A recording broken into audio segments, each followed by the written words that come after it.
Imagine opening social media and the first thing you see is a man getting shot in the neck.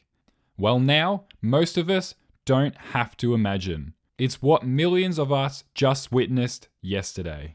I'm not here to tell you how to process it. I can only share my perspective. Charlie Kirk died in the very world he fought to create and keep.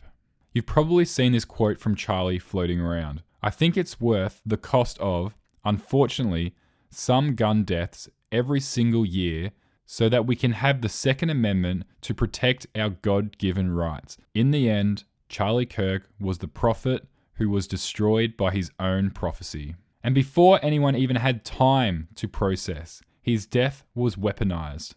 I've never seen so many people condemn political violence and in the following sentence demand it against their enemies. Let's be clear. The shooter could very well be opposed to Charlie in political beliefs. We do not know yet. But before a single fact was established, Donald Trump seized on Kirk's death to blame the left. He said, "For years, those on the radical left compared wonderful Americans like Charlie to Nazis and the world's worst mass murderers and criminals. This kind of rhetoric is directly responsible for the terrorism that we're seeing in our country today, and it must stop right now." It's very, very clear what he means by this statement. It's only wrong if you disagree with his political views.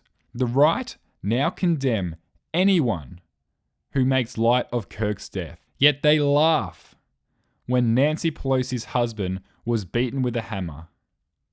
In Trump's own statement, he blames the left for political violence, but is silent on blaming the right when Democratic politician Melissa Hortman and her husband were murdered in their home. Charlie Kirk's death isn't about grief to them. It's an opportunity, a new rallying cry to drive their hateful agenda forward.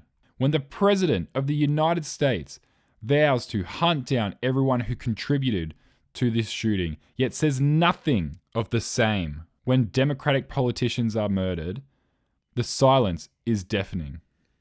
When he refuses to call on all Americans to tone down the rhetoric, to step back from the hate, it shows his hand.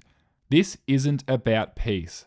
Charlie Kirk has been elevated as a martyr, not for justice, but for political gain.